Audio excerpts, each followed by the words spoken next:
This is my sort of first official occasion for presenting myself as the new Dean of the Venice International University. It is a great pleasure to start with this occasion. So we have with us a distinguished speaker who is Aurel Schubert. I hope I pronounced it correctly. I don't need to say anything about his impressive CV. I just mentioned that he's currently Director General, Statistics Department, European Central Bank. And there will be a chance after his talk for you to raise questions and discuss with him issues that you think are relevant in your courses or that you have been thinking about as, you know, important issues of the European integration. And in fact, the title of his talk is European Integration 20 Years After Maastricht.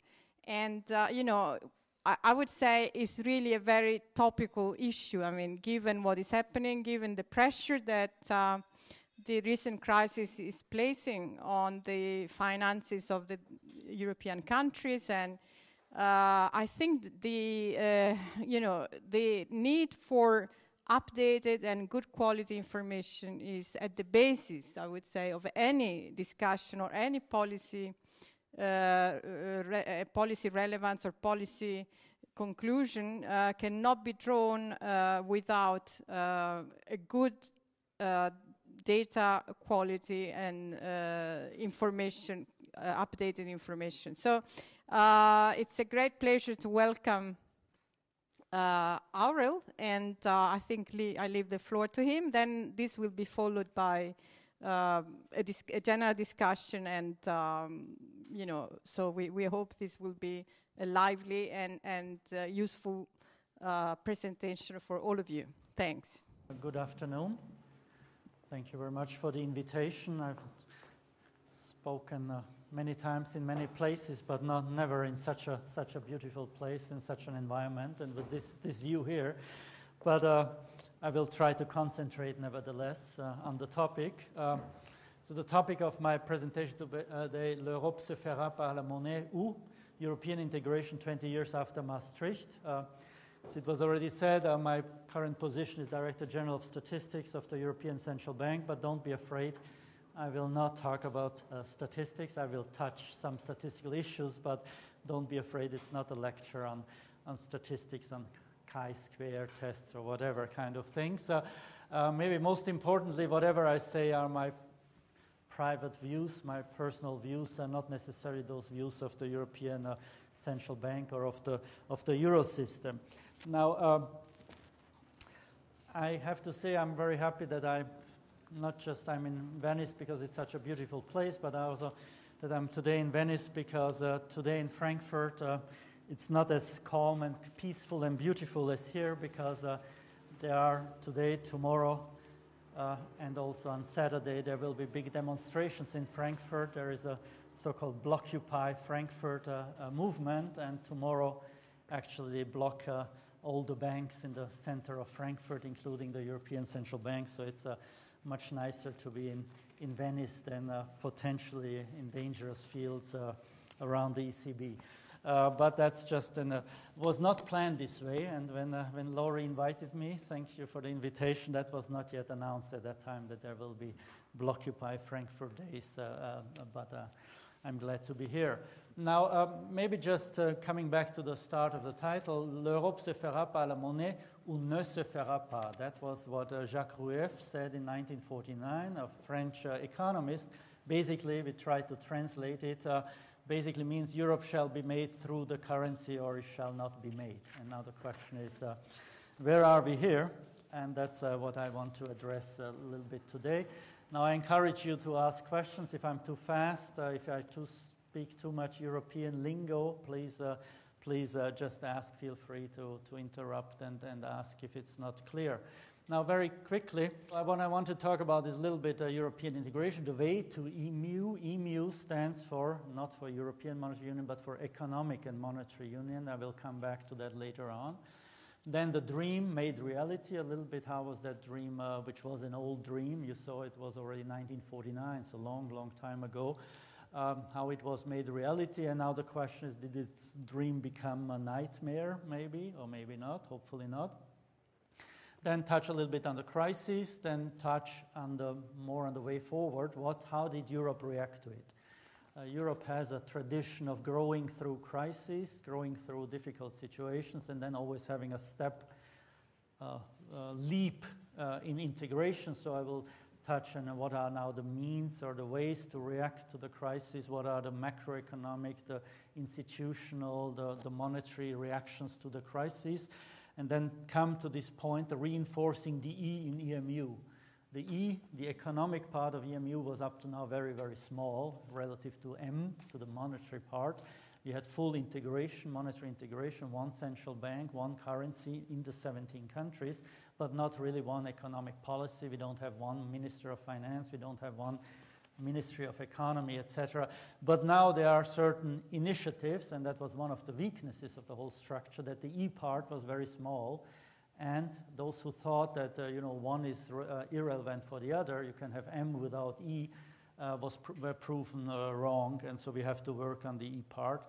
And then, last but not least, as Steve's statistician, I have to address a little bit statistics of what kind of information requirements we want to fulfill for the future in our area, which is the monetary financial area, to be maybe better prepared for the future. And then last but not least, to say a few words on vision.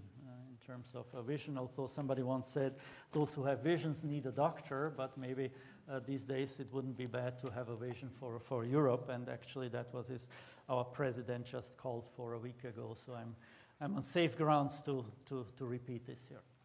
Now here, just turning back to history, 1992, the signing of the Maastricht Treaty, and then it came into force in 1993. So here we found a picture. I cannot tell you who the two gentlemen are who are signing here, but that was 1992. Then we had 1999 when the monetary union started. Here is the building of the ECB. Here is the sign of the ECB. Here is a park where since last September there is a campground. There are tents out there from the protesters, but in the meantime the population has changed. The protesters are gone and there are the homeless living there. But now it will be pretty rough there at the moment. And here you have the euro coins and notes, which were then introduced in 2002. Now, 2009, there was a big fireworks. I think it's either Malta or Cyprus, when the euro was introduced in Malta or Cyprus. Now, these fireworks are of more recent origin. They are from the end of March of 2012 in Frankfurt, when we had the first violent demonstrations against the ECB. Fortunately, also on a weekend where I was in Vienna and not there, but that's just... so you see what has happened here in between, and that's something I want to touch about in the next 35 or 40 minutes, which I have been given. So originally, and you all know it, I'm sure, the ECSC, the European Coal and Steel Community, started in 1952, so exactly 60 years ago. There are here a few stages or a few steps in between, which we have here on this slide. So we had 1958, EEC and Euratom, so the European Economic Community and the European Atomic Energy Community. 67, the European Communities, as it was then called afterwards, after 67. But then more important for our topic, what I mentioned just before, 1992, the new European Treaty, which was agreed upon in December 1992 and then ratified the next year in Maastricht. That's why we call it Maastricht Treaty. And then 1999, the introduction of the euro, and I will come back to that in a moment, but there was a possibility that already in 1997 could have been the beginning, but since not enough countries were prepared, and I come back to that being prepared, it started with the 1st of January 1999, and the ECB was created in June 1998 to be. And then 2002, where actually the coins and the banknotes were introduced. So for between 1999 and 2000, beginning of 2002, we only had a virtual euro, so only for the non-physical monetary transactions where the euro were in euro. And then 2009 was the EU treaty, the current treaty, the Lisbon Treaty came into being. Now, if you think about integration of countries, there are several possibilities, several stages of integration.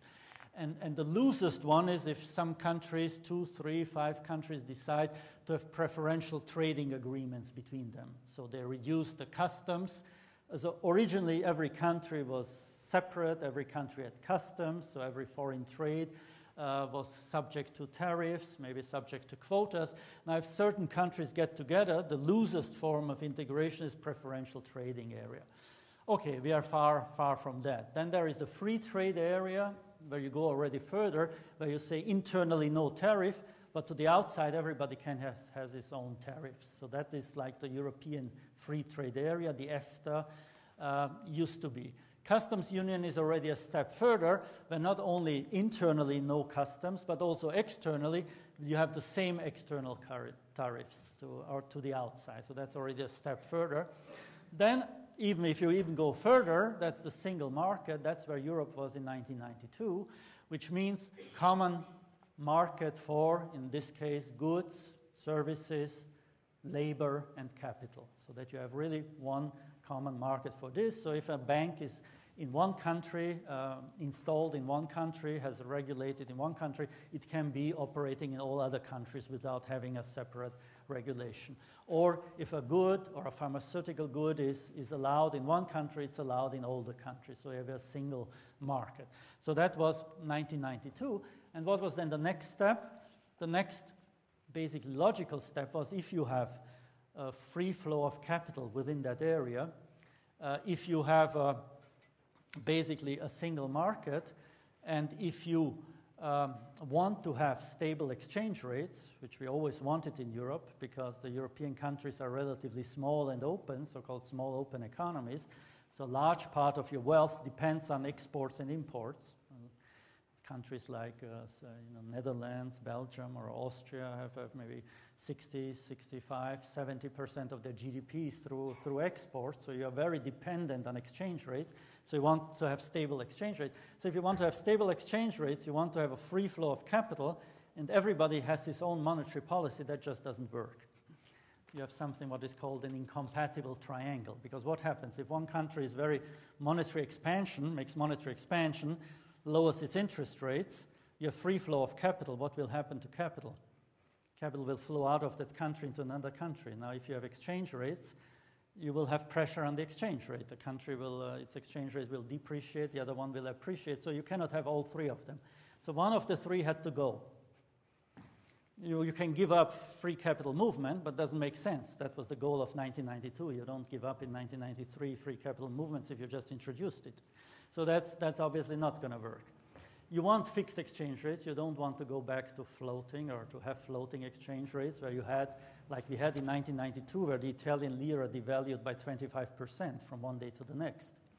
You cannot imagine what that means for Austrian companies who were either competitors with Italian companies or were actually exporting to Italy. Suddenly the goods became 25% more expensive on the Italian market. So you don't want to give up fixed exchange rates. So what is left over, you give up individual monetary policies. So you unify the monetary policy.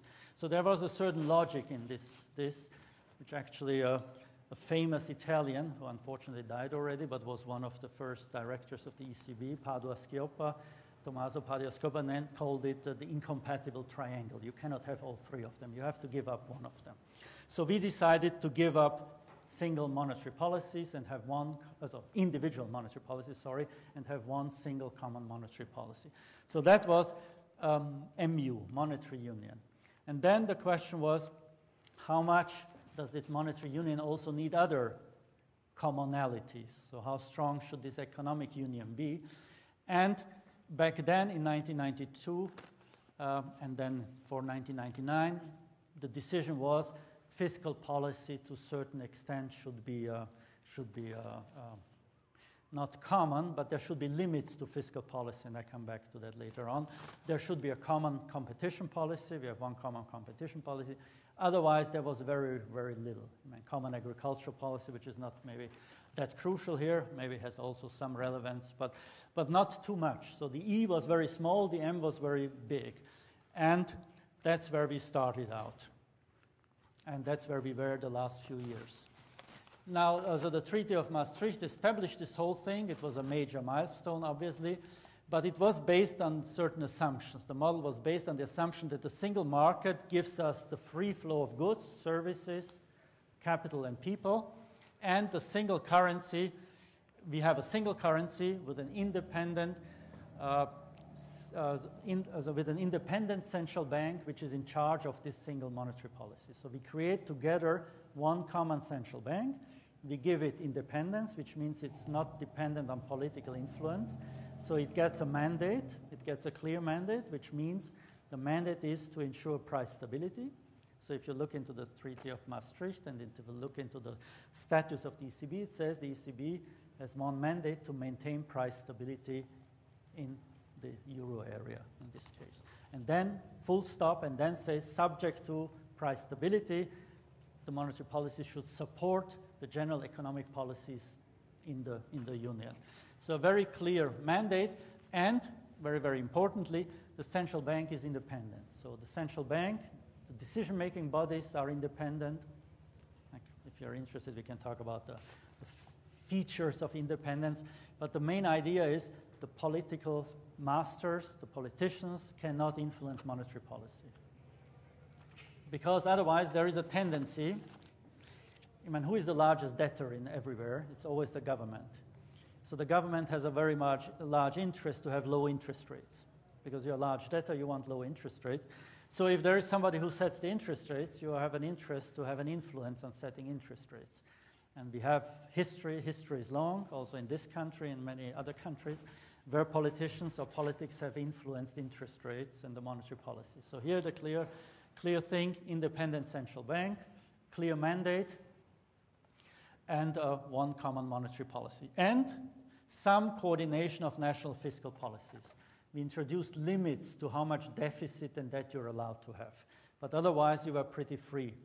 You still have 27 different ministers of finance, 27 different budgets being in the EU made, so there is not more than certain limits. There is an excessive deficit procedure, I come back to that, but relatively limited limits to other economic policy making. Now, at the time of the creation, there were basically two schools. There was one school, more, here we call it the French school, there are different names for it. The one school was said, let's create common money, and then the economies will converge automatically. Kind of, there will be integration through, and that's the quote I basically used before, you know, this idea, it's going to work. And there were examples. Austria, for instance, in 1979 or so, once the world went to floating, Austria tied the shilling to the Deutschmark, the German currency, 1:7. Kept a fixed exchange rate, so we adopted German monetary policy. And there were many professors, including the IMF, the OECD back then said, you're crazy. You have large current account deficits, you're a small country, you're tying your currency to Germany with large current account surpluses, etc. It's not going to work. But it worked. It worked. Why? Because integration happened. The trade unions, everybody understood there will be no change in the exchange rate. So you better make your own economy competitive, otherwise there will be problems. So this worked in this form. A different example, completely different direction, was Yugoslavia, which tied its dinar to the Deutschmark. It lasted about 6 months because the economies were completely different and they didn't work. Or another example is when the UK joined in, I think, 1990, the European Monetary Union, as the European currency back then. They joined it, but the internal process did not adjust. Trade unions, nobody adjusted to that, so they had a fixed exchange rate to the Deutschmark, and then after 2 years, you had the big crash. It didn't work. So here the idea was integration through a common money. And the other school, more the German school, was first converge. Once the countries are very similar, then you can make as a crowning, the so-called the crowning theory, you put the crown on top, then you have a common currency. But first you have to converge. Now, how do we do in Europe? We always create a compromise, so somewhere in between. And the compromise was, yes, we make convergence criteria, but we also have a fixed date when we start with monetary union. So could say basically François Mitterrand got his 1999 as the date of start. And the Germans got that there are fixed criteria, there's famous convergence criteria, to keep those countries out who are not ready for common monetary policy. So it's kind of, common monetary policy is a little bit like, I don't know, like marriage maybe, and you have to be prepared first. So you have to be ready for it. So that was the idea. Yeah, and then we can now see where are we then today. So this is just, you know, this, the extension, and we talked now about 1992. And then you had 1995 that 3 more countries joined the European Union. So Sweden, Austria, Finland. That was still pretty easy, pretty homogeneous group. And then 2004, the big extension by 10 countries, the Central and Eastern European countries joining, plus also Malta and Cyprus joining in 2004.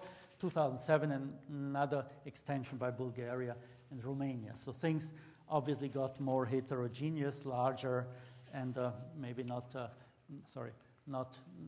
easier. Now, as of maybe a few good news. So we have now, since 1999, so that's what we are, 13 years of monetary union, basically. First of all, I told you the goal, the mandate is clear, ensure price stability. Now you could say, what is price stability? No inflation. What is no inflation? Zero inflation? No, as we set ourselves the goal, the ECB set itself the goal, 2% of inflation. So the inflation rate should be below but close to 2%. That was the goal, the mandate, so the realization of the mandate. Now, if you look at the statistics, so first time we refer to statistics, the inflation rate, if you look at over the last 13 years, is a touch above 2% now. When Mr. Trichet left, it was just about 2%. Now we are a touch about 2%, above 2%. So this is an inflation rate as low as we never had it in Europe, and even the most stable country of Europe, Germany, never had a 13-year period with such a low inflation rate as we had now during the last 13 years. Not to speak about this country where the gentlemen here know much more about what kind of inflation rates were here 10, 15 years ago. So that mandate was fulfilled. Now, obviously, there is also integration in terms of trade, investment, financial integration. If you look financial markets, we have one common monetary, well, we had until recently, one common monetary as a money market, so the short-term money market. The banking market is very much integrated, not yet fully one market. So, but integration was helped very much. The role, international role of the euro, which one topic which was very important, especially for the French, was always that we want to have a competitor to the dollar. We want an international currency. So there is every year a report by the ECB. The next one will come out in the next few weeks. I just read the first draft 2 days ago about what role does the euro play in the world. And it is pretty stable, the second most important currency in the world. So about a quarter of all foreign exchange reserves of the world are held in euros, maybe about 40% of the bond markets, etc., all in euros. So it is second to the dollar, but it is strong. It is the second most important currency in the world. So here also quite successful. And last but not least, the interest rates in the euro area were brought down very, very much. And I'll show you in a second the graph. Yeah, here it is. If you look at here, interest rates, long-term interest rates, 1993, when the Maastricht Treaty was just signed. Here you have blue, this is Greece, but here you have, I'm sure, Italy, Spain, etc. If you look at what happened to interest rates from there, and if you go further back, we would have 20% and higher interest rates, and you see how interest rates converged here. So when 1999, when monetary union started, you have here all the countries in monetary union basically had almost the same long-term interest rates. Greece was not yet part of the monetary union, so at higher interest. But you see this enormous decline of interest rates in the countries which before used to have high inflation rates. I mean, there was no big change in Germany or Austria because they always had already the lowest interest rates here. But you had this enormous convergence of interest rates, which meant that interest rates came down enormously in countries like Spain, which used to where people used to borrow for 13, 15% mortgages, now suddenly they were down to 5 or 6%.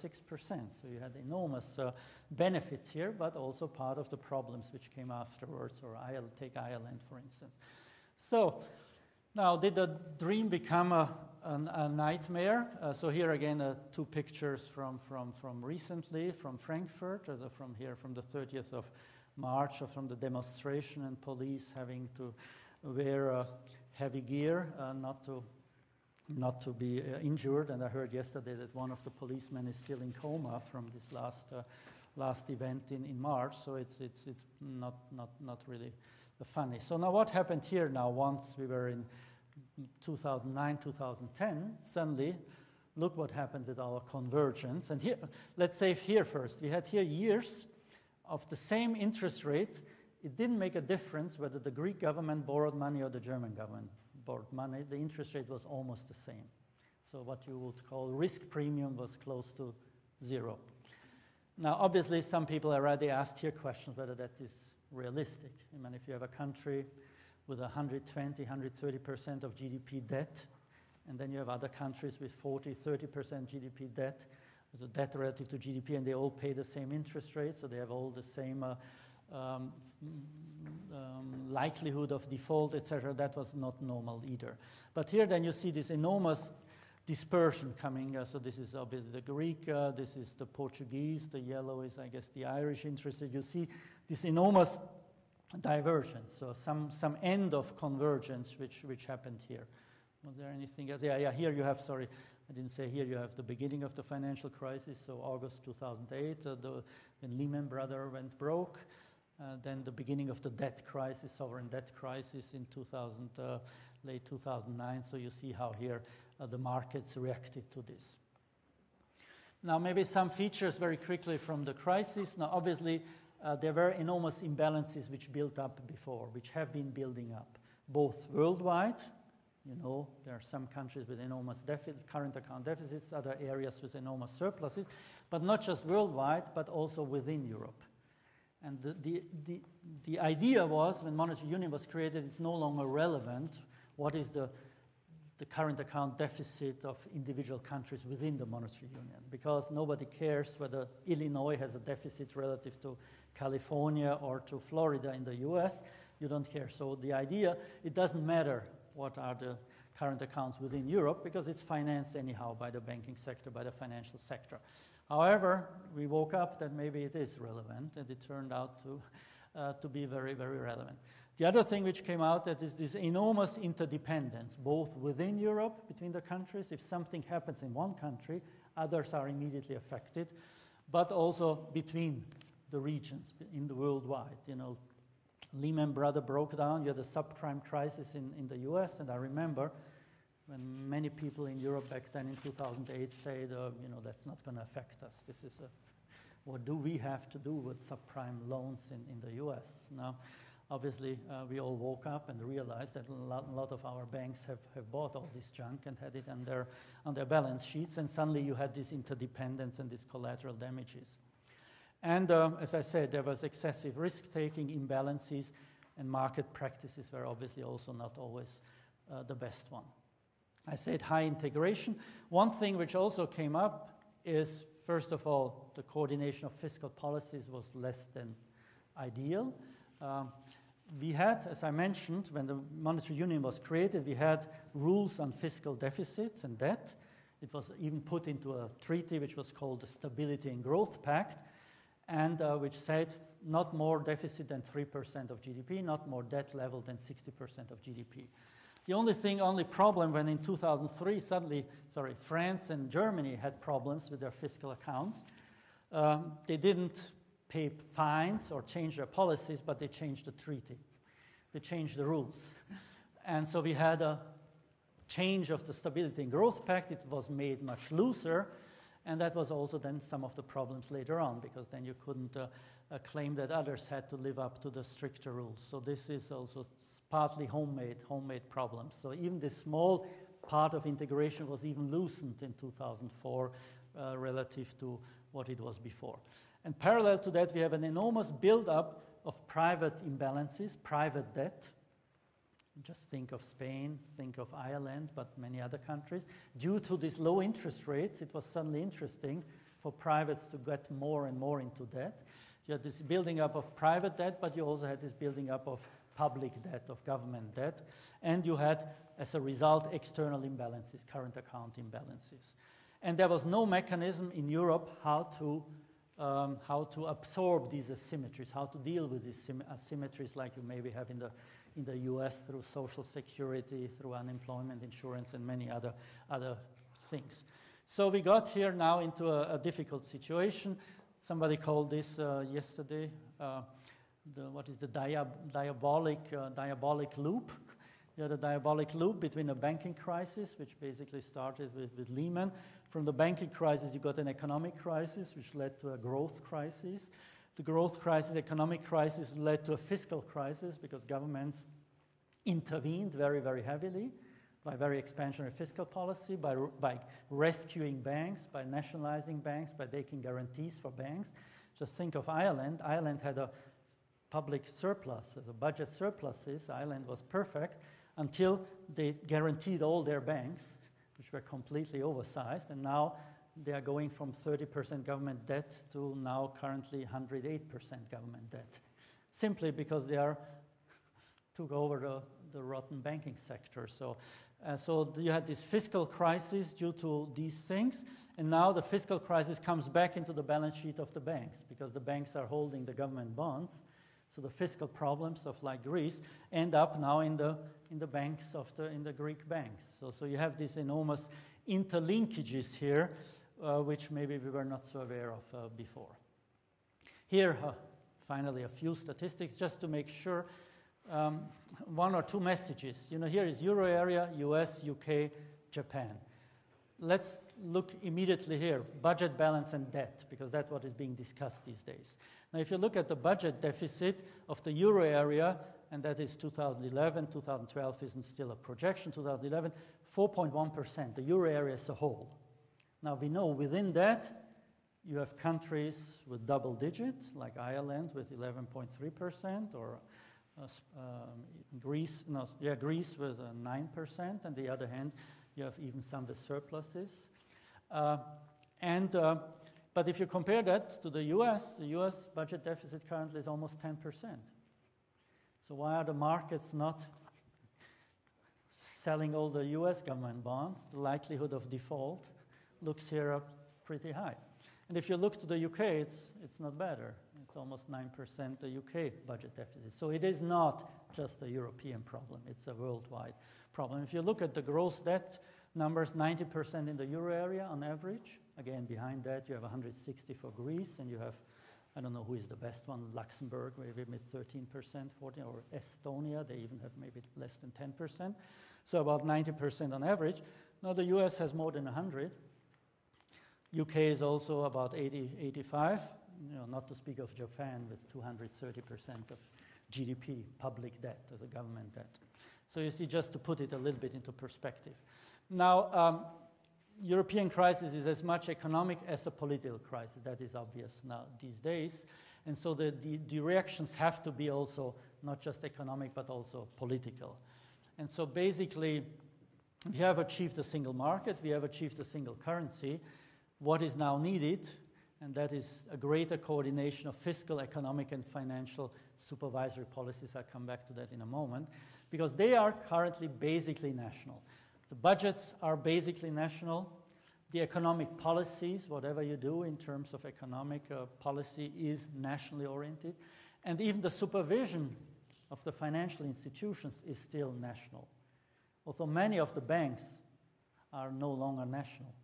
A Deutsche Bank is called Deutsche Bank, but it is everything but a Deutsche Bank. It's a worldwide bank. It's operating worldwide, but it's supervised by somebody sitting in Bonn at the BaFin, as it's called, because it's a German supervisor. Now, is that still commensurate with the world? Obviously not. So we have to do something about this also.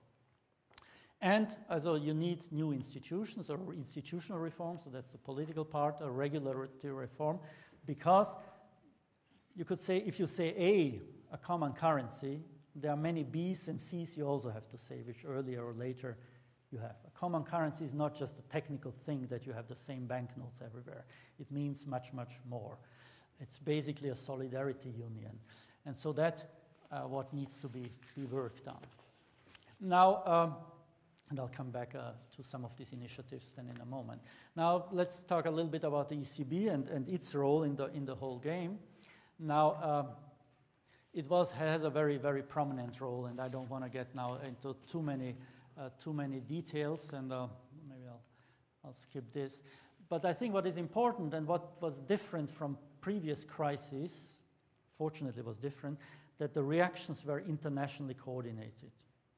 So it was not like in the 1930s where you had like what we know in history now, beggar thy neighbor policies, everybody trying to get his house in order and export your problem to your neighbor, basically. Devalue, make tariffs, etc., everybody on his own. Here now, it was coordinated from the very beginning, the G20, which is the largest economies in the world. A lot of things were coordinated. Monetary policy was coordinated, rescue measures were coordinated. The IMF got a prominent role in the whole thing. We created a so-called Financial Stability Board. So it was a very, very coordinated effort, and that was different from before, and fortunately was different from before, and at least we didn't end up in a Great Depression. Now, maybe a few words to the ECB, to monetary policy, which is our task. There are the standard measures, which you heard, I'm sure, in many classes, open market operations, minimum reserves, and discount policy. That is pretty standard. But what was now new in the crisis that we use standard measures, but also non-standard, non-conventional, unconventional measures, which were not used ever before. So the standard ones were that interest rates were decreased. So for instance, the ECB decreased interest rates from 2008 to now from 4.5% to 1%, so very, very low interest rates. Minimum reserves were reduced last year from 2% to 1% last December, for instance. What was unusual also that foreign currency was provided, so normally a central bank can only provide its own currency. But there were now agreements, so-called swap agreements between the big central banks, so that European banks who needed dollars got dollars from the ECB via the Fed. American banks could get euros, Swiss banks could get euros, or Austrian banks could get Swiss francs. So there was a coordination here. And we also full allotment of liquidity means basically the banks got as much liquidity as they wanted at the price. So there was no, that you say you have to bid for it because the price was fixed. You could get whatever you wanted, you could get. Full allotment of liquidity, also something you don't know in normal times. And then the non-standard measures, basically central banks usually give money for short term. They lend money short term to banks. Now we went from the short term up to 3 years. So in December and in February, the ECB lent out for 3 years money to banks. So to give them the possibility for the next 3 years, they don't have to worry about liquidity. They have their liquidity for the next 3 years. Unless they want to give it back at some point in time, and then we can change the price over time. But at least they don't have to worry about refinancing, which was a big problem, because the markets, I said half an hour ago, one money market was in Europe. First I said is, but then I said it was. Because since the crisis started, what we see, there is no longer one money market in Europe, which means a Portuguese bank which has excess liquidity doesn't give it to an Austrian bank through the money market, because they don't know, is this other guy still here tomorrow? What we learned from Leachman, you're here one day, you're gone the next day, and the money market was unsecured, so you lent large amounts of money simply on faith to another institution. Now you don't do that because you don't know if the other guy is still around the next day. So the money market broke down, and so you have a renationalization. The money markets only work, if at all, within a country, but not cross-border. And now the central banks have to play that role, or the ECB has to play that role, basically, to be the money market for Europe, which is not a normal situation and hopefully doesn't last forever. Now, anything the central bank lends out to a bank is always against security. So while banks among themselves lend out without security in the unsecured money market, central banks only lend out against security. So you have to have bonds, usually bonds. Securities, otherwise you don't get money. What we have done, however, we extended the list of what kind of bonds, what kind of collateral you can use. Because more and more banks didn't have enough collateral for borrowing so much money. So the collateral pool was extended, looser. So while before it was like AAA bonds only, it was loosened. It doesn't have to be AAA anymore, etc. So there was a loosening to allow more borrowing for the banks.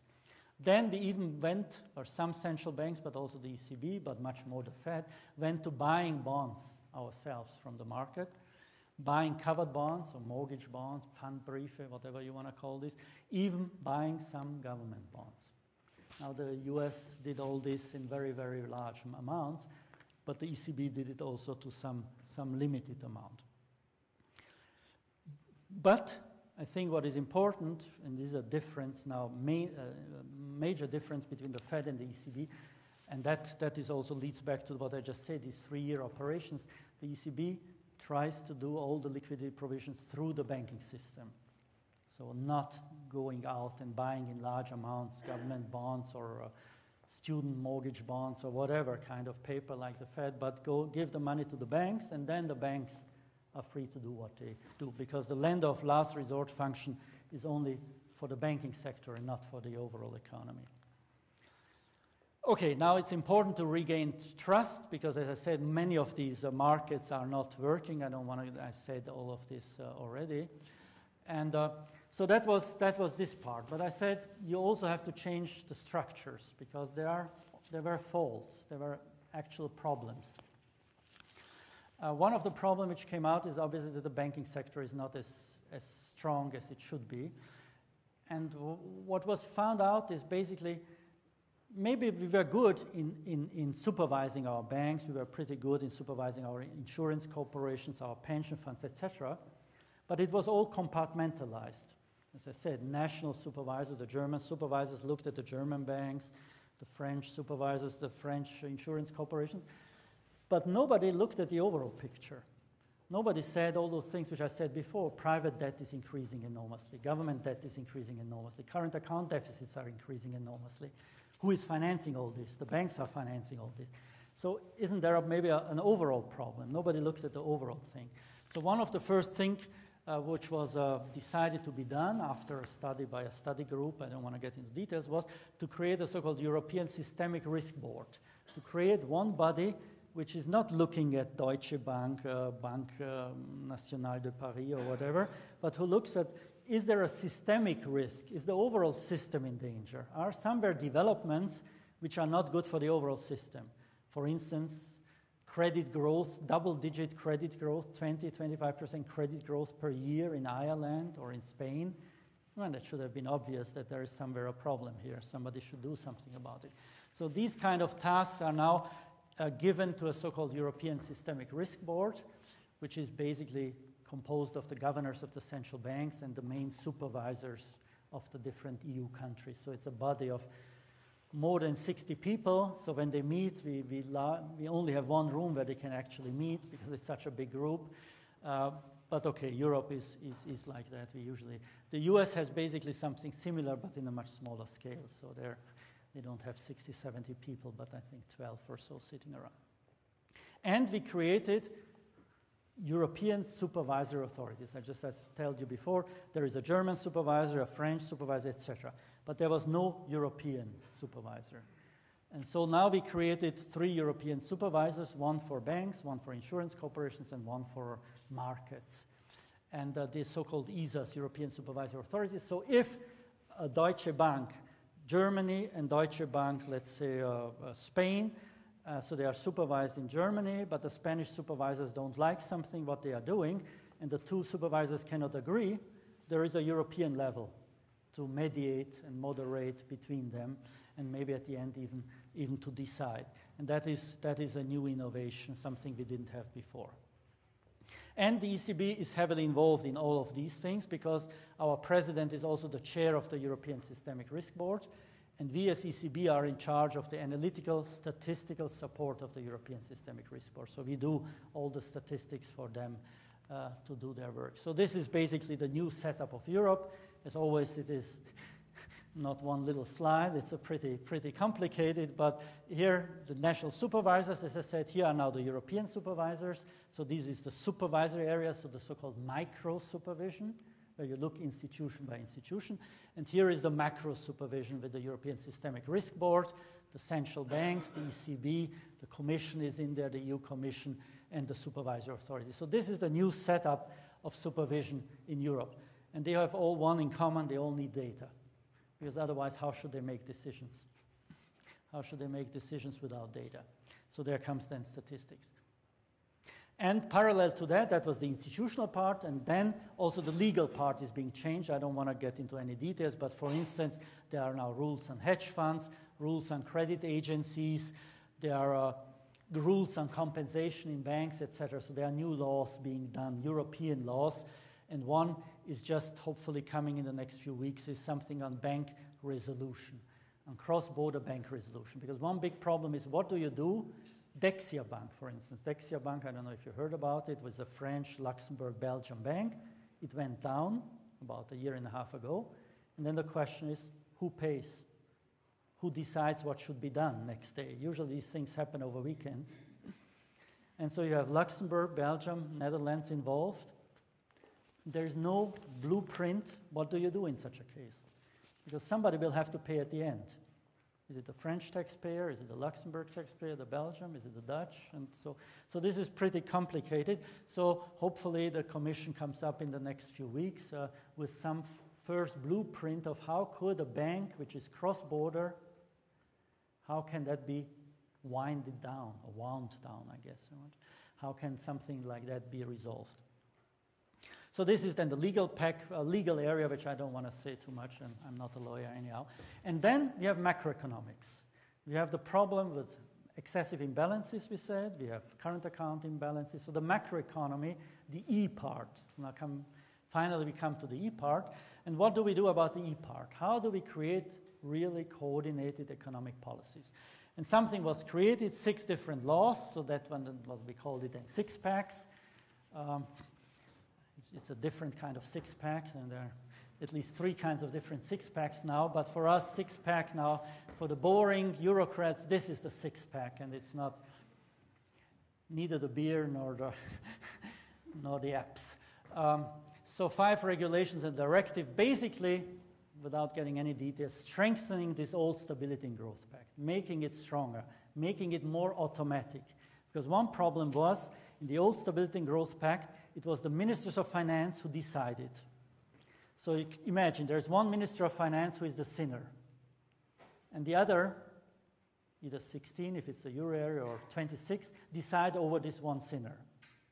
But all of them know, tomorrow, at the latest next year, I might be sitting in the hot chair. So am I going to give this poor guy trouble? He's going to come back to me next year. So nobody scratches anybody, so the Stability Growth Pact was pretty teethless. So now, teethless. Now it's much more automatic. But it's not just fiscal. It's not all about fiscal. There were other imbalances. We said current account imbalances, competitiveness problems. If you think of Greece, for instance, the country has enormous competitiveness problems. The unit labor costs were rising much stronger than productivity was rising. Our former president went to every ECOFIN, as every minister's meeting, with one chart. Unit labor costs in Germany, or in the average of the stability-oriented countries, and then unit labor costs in the southern European countries. You had one going flat, and the other one going to the sky. And then in our press conference back home, then we had a second slide where we looked at the current accounts of these countries, and it was just the flip side. The one on the bottom had all surpluses, and the deficits was there, going from one year to the next, getting bigger and bigger. Competitiveness was lost, because wage increases were far beyond productivity increases, so they got less and less competitive. So there is now this procedure which is called, the macroeconomic imbalances procedure. So there are now 10 statistics, again, 10 indicators which are being looked at. One of them is current account deficit, the other one is trade share, as a world market share in trade, unit labor cost, private indebtedness, public indebtedness, and 5 others. They are being looked at regularly, and currently, as we are standing here, the EU Commission is analyzing 12 countries which are in the so-called alert procedure, because there might be a yellow light is already flashing because they are beyond the thresholds for these indicators. And so they are being looked at, and on the 30th of May, the EU Commission will come out with recommendations, strong recommendations to these countries to do something about the developments. So this is the idea, to hopefully reduce in the future, or have an early alert mechanism, and not when it's too late, but early on, to see already if imbalances develop. For statisticians, it means that statistics become even more important and more politically important. And then there's the Fiscal Compact, which basically means that these fiscal rules should also be put in national laws, even in the constitution of the countries. And there is the two-pack, which is just being discussed. But the basic idea is strengthening or moving towards fiscal and economic union. So the E part in MU is getting bigger. I don't want to get into all these steps, but at the end of the process, you might even have financial fines. So the thing is, first you look at it, you analyze it, you make recommendations. If the country doesn't react, it has to pay fines. So that's the basic procedure. Okay, and then I finish soon, is now you have these procedures. So hopefully in the future, imbalances never occur again. Banks never collapse again.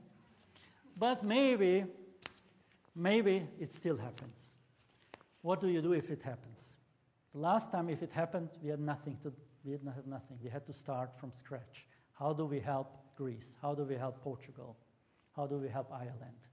We had to create something. So the idea is, for the future, if something happens, we should have a large pool of money that can be used.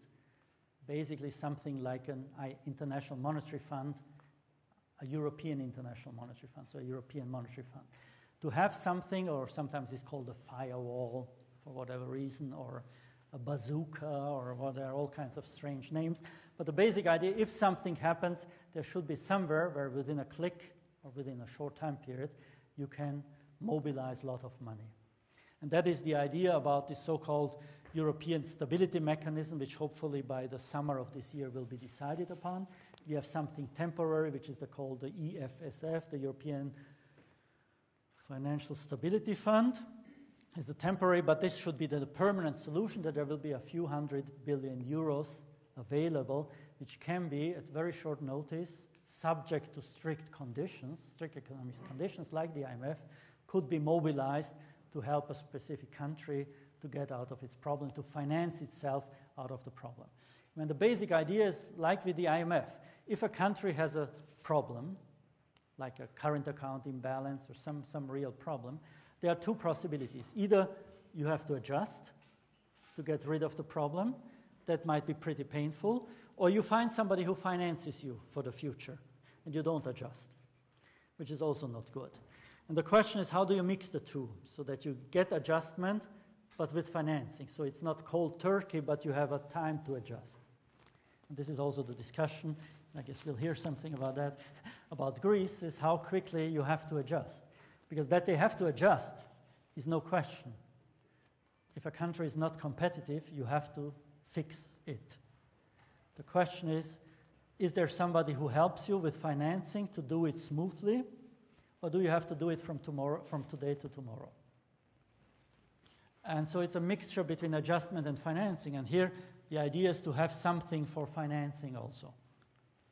So that is just the details to that. I don't want to get into any time is up for me. So basically, and now the last thing is, this is all fine, but just like in the IMF had adjustment programs always, and then in 1986 or so, they created also a structural adjustment facility, and then they renamed it to a poverty reduction and growth facility. So the question is, you really permanently, you only get out of the problems if you have economic growth. If the economy is shrinking, then your budget deficits will automatically get larger and larger, and your debt burden will get larger and larger. So in the long run, you always need growth. The question is just, how do you get to sustainable growth? Because you can create short-term growth by printing lots of money and all the kinds of things, but that's not anything sustainable. For sustainable growth, you have to adjust structures, you have to invest in the future, etc., etc. You need structural adjustment. And so now currently the discussion is how much structural adjustment, structural reforms, which obviously bear fruits only in several years. They don't work overnight. And what can you do in short-term investments, which also create growth maybe already in the short term, but not kind of growth which is then over, but which has long-term positive effects. And that's a little bit more difficult than some of the recipes you usually hear. So the important thing is to get also growth going, and that is now this discussion which we have also in Europe. Here just one number, because we are very often, we read these days, you know, Europe doesn't do anything for Greece, etc., and we are so bad to them, etc. And this number is from Mr. Barroso, so I'm sure it's correct. The help which Greece received since its entry into the European Union amounts to 177% of its GDP. So it's almost twice its GDP, all the structural funds, etc. So it's by no means that Europe hasn't helped Greece, but it's now also time to do the homework and help itself. Okay, now at the very end, since statistics, otherwise I have to justify to be here, so I have to say something about statistics. Now it is clear, and you also said it in the beginning, how should you make decisions, how should you make good decisions without having a solid statistical base? And one of the problems we had 2 years ago, and I joined the ECB exactly 2 years ago, after 2 weeks after I was there, the Greek problem started. And it was not funny to go to the president and then say, you know, and can you guarantee me that no other country is falsifying its data? What can I guarantee? But the problem was, if you don't know where you are, how do you know what to do? Because if you do programs, and I didn't have now time to go into country programs, but if you do a program and say the country in 1 year's time or 2 years' time should be somewhere, I have to know where I start. If I have a debt level of 80% and I want to get to 60%, it's one thing. But if the starting position is 100% and I want to get to 60%, that's a little bit drastic. So you have to have a reliable database. So all these things is not about cheating relative to Europe, or so you're cheating yourself and your population, because you don't know where you are. And if you have a goal where to be, if you start from the wrong assumption, you might have a much too drastic adjustment path. So that's what it's about. And so it is clear that quality of statistics was not always good, as it should be, but also for the financial sector, and we are only in charge of the financial sector, there are large parts of the financial sector where we had no information. What banks did, they created separate entities, so-called special purpose vehicles. So simply they took loans out of their balance sheet and put it into the other entity. So they reduced their loan portfolio, their capital looked suddenly better, and they put it out of their balance sheets. And then when the problems arose, because the subprime people did not pay their loans, then the mother had to guarantee suddenly or take the whole thing back to the balance sheet. So we had a large part, what we call, it's not very correct because there are many different institutions, but we call it shadow banking sector. A banking sector or a financial sector where we didn't have any information about. And now the challenge is, and I don't want to get into any details, to shed light on this enormous non-banking sector, which is doing basically banking business. So that is the big challenge, and we have to be faster than, and here there are details which I don't want to get into. But basically the crisis has also shown time is much more of the essence than before. So if you have the best of statistics, but they come 6 months late, it's fine for the historians, it's fine for the model builders, but it's useless for policymakers, because by that time, the institutions are gone or broke, the country is gone or broke, or you have decided on the wrong policies. So you have to be much more timely than in the past. So what is the challenge here now to really finish what I started with? Now we have it as a pyramid coming from the preferential trade area and complete economic integration, potentially political integration. So the next steps or questions are fiscal union, banking union. One thing that is being discussed for the big banks, it no longer makes sense to have national supervision. So we should have European supervision for the big ones, maybe the 20 big ones or whatever. So move there, but again, that means, all of this means giving up national sovereignty. But if you have already given up national sovereignty on your monetary policy, you might have not been aware, but you gave up much more, or it is logical that you have to give up more. So banking union, fiscal union, and going back 25 years ago, Helmut Kohl said, you know, at the same time as Maastricht was negotiated, he said, let's negotiate political union. We just didn't get anywhere because many were not ready for political union, and unfortunately we said yes to monetary union without saying, yeah, what about political union? I thought initially it was a quid pro quo or a conditio qua non, but then it was given up. So finishing with two of my former and my current bosses, so that's always safe ground. Jean-Claude Trichet said last year when he got the Karls Prize, which is the prize which you get for the most European personality in Europe, he got it. Now Schäuble gets it, I think, this week or next week. He said, he asked the question, with a single market, a single currency, and a single central bank, would it be too bold to envisage a Ministry of Finance of the Union? Later he clarified he didn't mean everything a Minister of Finance does, but for banking, for the large banks, you should have one supervisor. For the Stability and Growth Pact, you should have one European Minister of Finance being in charge. So that's what he meant, and Mario Draghi just said in the beginning of this month in his press conferences, collectively we have to specify a path for the euro, how we see ourselves in 10 years from now. So I'm back to the vision. We need a vision. Where do we want from 10 years from now? Because when the vision of monetary union was launched in 1988, 89, it was considered as crazy. In the Financial Times, even still in 1997 or so, they thought, and the Americans also, this is crazy, will never happen. It happened because there was a vision and there was a clear time frame. You had a clear time frame and you had the institutions who did it. So if we had a vision where we want to be in 10 years, but you first have to develop then we know how to do it. Then you will have make a time frame. We have the European Commission. We have all the institutions to do it. But we need our vision. But that's then more for the young ones, because in 10 years' time, I will be playing golf and other things all the time. So thank you for your attention, and I'm looking for your questions. Given the time, I'd like to address just one aspect of the presentation that has to do with the responses to the crisis. And with respect to the responses of the crisis, we have these two methods of stimulus and austerity. And the question I think that's important to keep in as a kind of overview is who gets the stimulus and who suffers the austerity. And we can have two basic approaches to this. One is a top-down approach, where the people at the top receive things and it trickles down to the people at the bottom. Or we could have sort of a bottom-up approach where the reverse happens. Or we could have the people at the top receive all the stimulus and the people at the bottom suffer the austerity.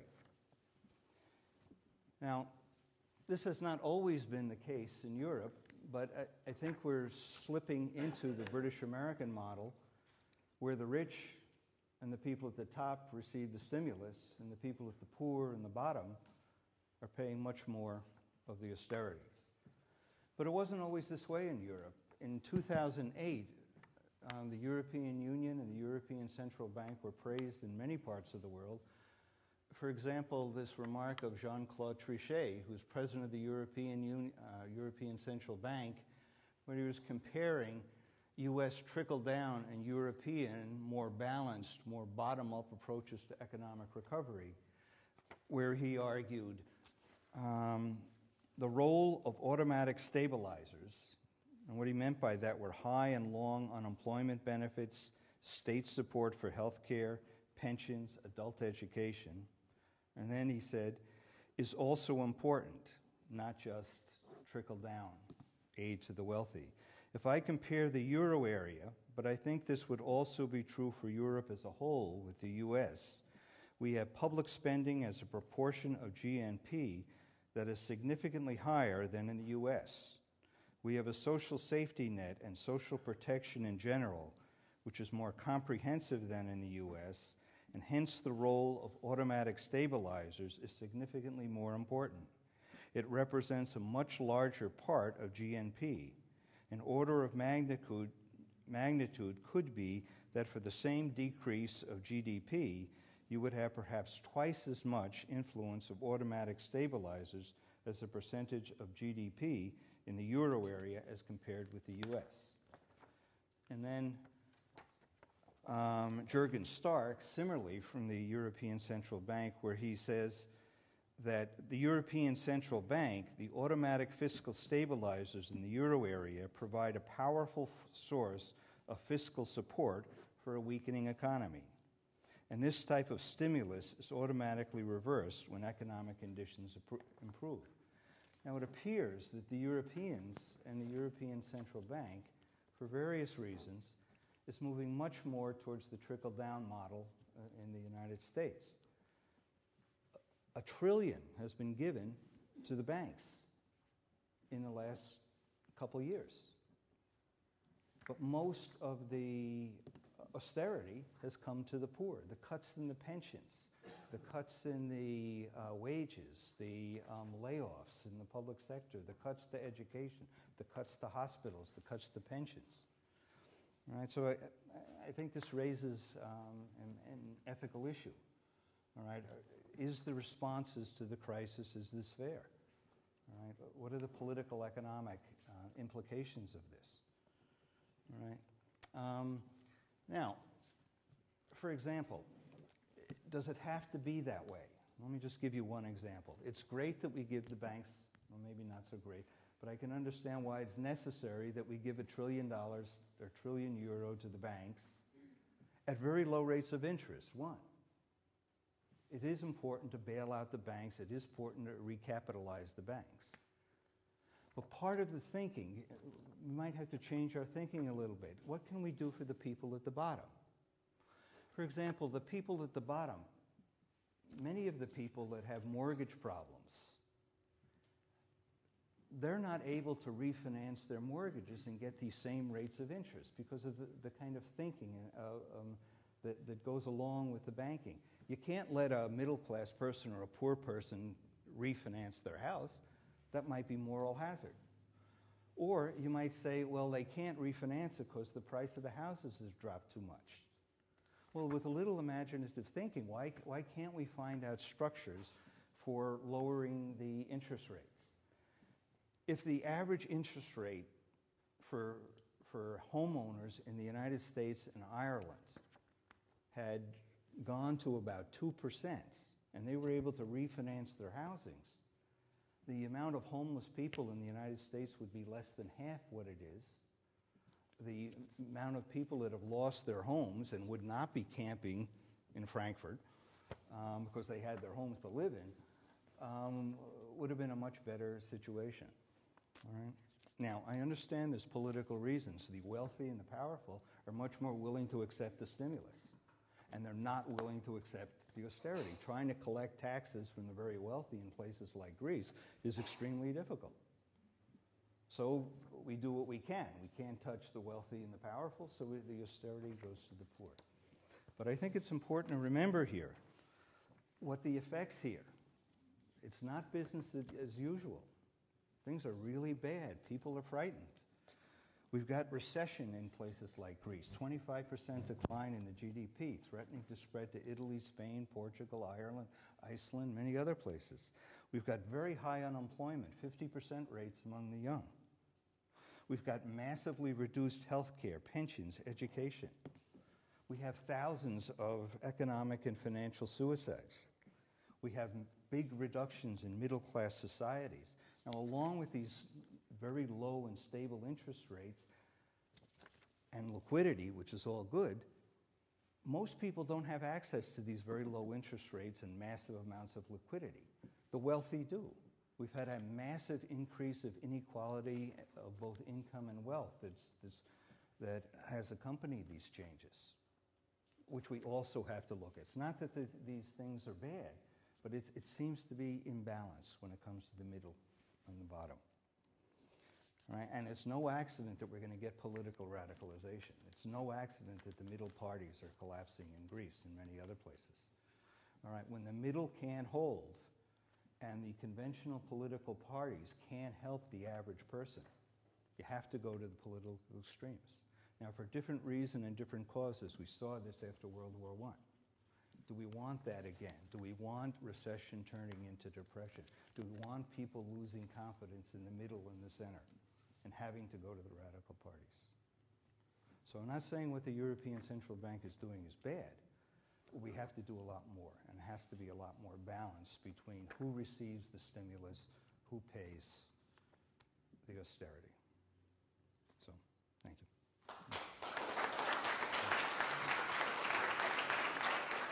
I think what is the good news and what I try to point out also in comparison to the 1930s is that we managed to avoid a depression. So everything, all the ingredients were here. If there hadn't been such a resolve in action in 2000, as after Lehman broke and late 2008 and 2009, if governments and central banks around the world hadn't reacted so strongly, things could have looked very, very differently. That maybe is, I think, is kind of the good news. Then maybe just to make clear, without appearing defensive, what is the role of the central bank in this whole thing, and what I mean by we are in charge of keeping the currency stable, which happened, and also a second mandate, kind of increasingly a mandate to ensure financial stability. Because our economies are so financial economies that if the banking system, the financial system breaks down, the collateral damage will be enormous. And would hit all categories of the society except those who manage to get their money somewhere, I don't know, wherever there is an island of functioning financial system in such a situation. So what the central banks try to do, and also this 1 trillion, which you correctly mentioned, of liquidity given at low rates to the banks, is to stabilize the financial system and to encourage and allow the banks to lend money at reasonable rates to those who need it, not just the governments, hopefully also the privates. We will see the numbers soon about how much.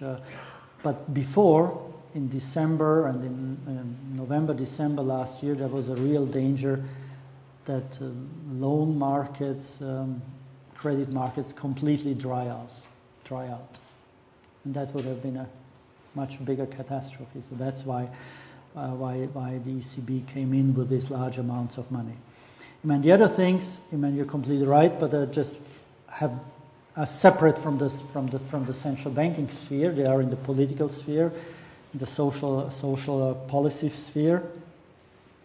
I mean, at the end of the day, a government has a certain amount of money available, or has to borrow if it spends more. And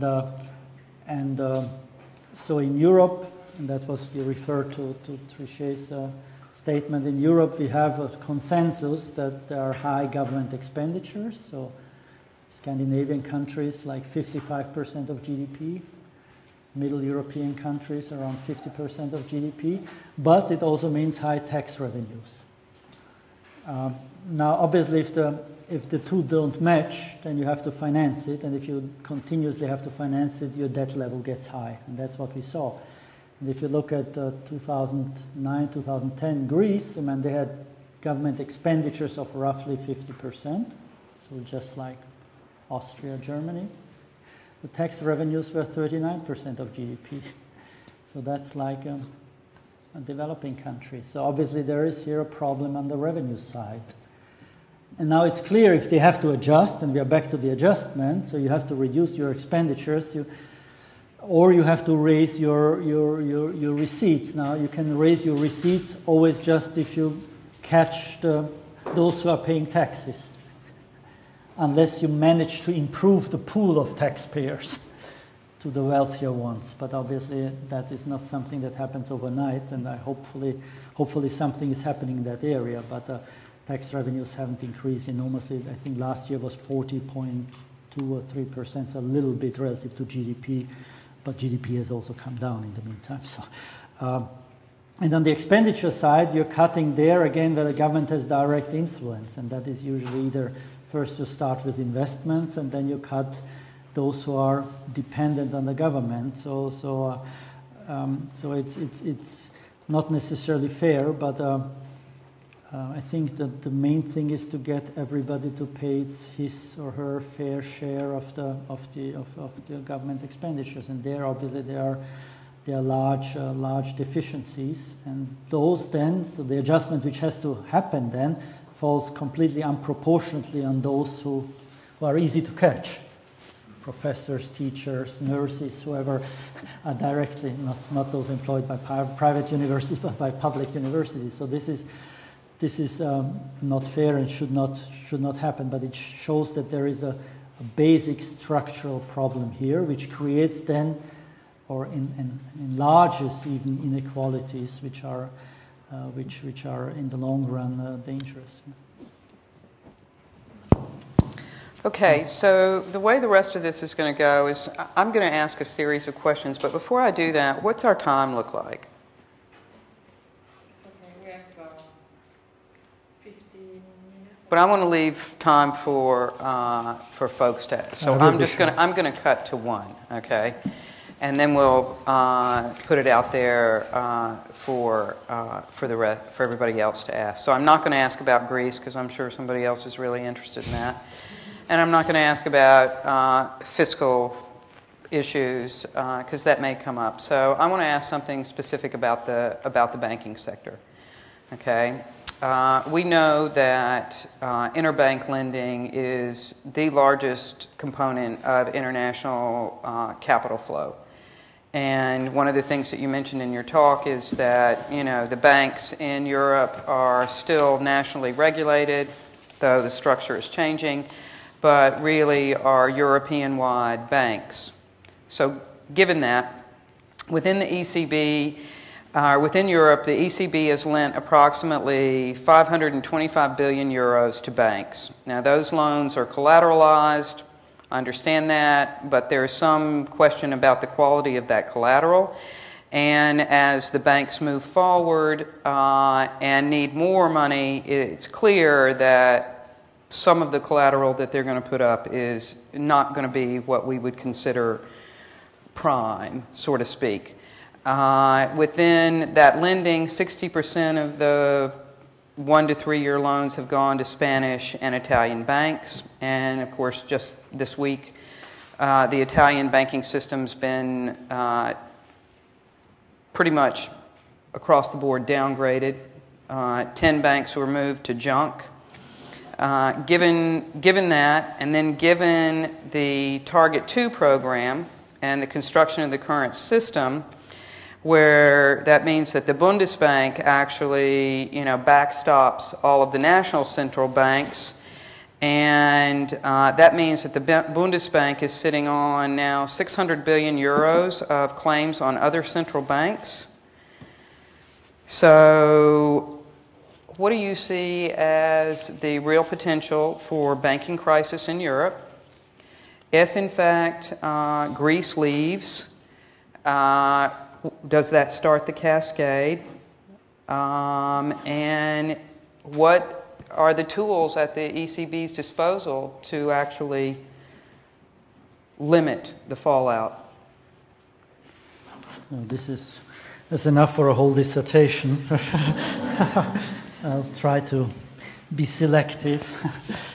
No, but I think I said, the ECB only lends against collateral, so which means against securities mainly.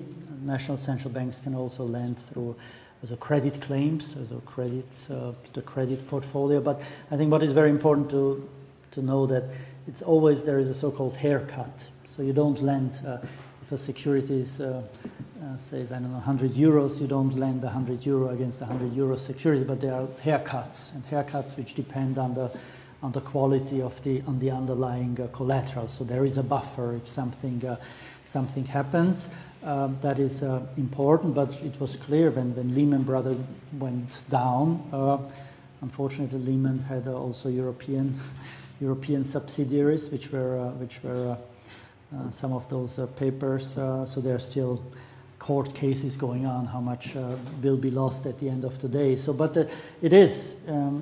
It's part of central banking also to bear risks. So it's not a completely riskless business, but the main thing is to keep risks in check and manage risks. But sure, if there is a super GAU and if a country goes completely broke, and we obviously hold securities of those countries in our portfolio, those which we hold in our own portfolio, there will be money lost. Those which banks have given us as collateral, and the banks will have to replace that collateral with other things. But there are risks here. Hopefully they are manageable, and but I think the focus has to be, and that's the LTRO, etc. The focus is to avoid the big problem happening. Now, if the ECB is a share company, it has shareholders. The national central banks are the shareholders of the ECB. So if the ECB would need an infusion of new capital, it would be up to the shareholders to give us those. And for the euro system as a whole, it's basically the governments of the respective countries. But again, the focus should be to manage that risk, and at least we think currently it is still manageable. But if there is a super GAU, so there's not a program. A program in I mean, would you take money out of the stabilization or the extended facility, whatever, that big pool of money? Yeah, but this is not in the sphere of influence of ECB. Yeah. What the EFSF or ESM can do with its money is a political decision which the ministers of finance have to decide, and there are obviously different views around Europe where this can end up, as what they can do with the money. But currently the thinking, at least the German, is it should go to governments, and they can then do with the money what they want to do, but not do it directly like to banks. But these things are still under negotiation. And so really the Bundesbank ends up being the backstop for... No, good, but here we are talking about a super GAU that the whole monetary union disappears. Because then all claims and liabilities have to be settled, but this is not a scenario we want to contemplate. We want to contemplate. But then, if that happens, then we have other problems than the balance sheet of the Bundesbank. So that puts that into perspective. Okay.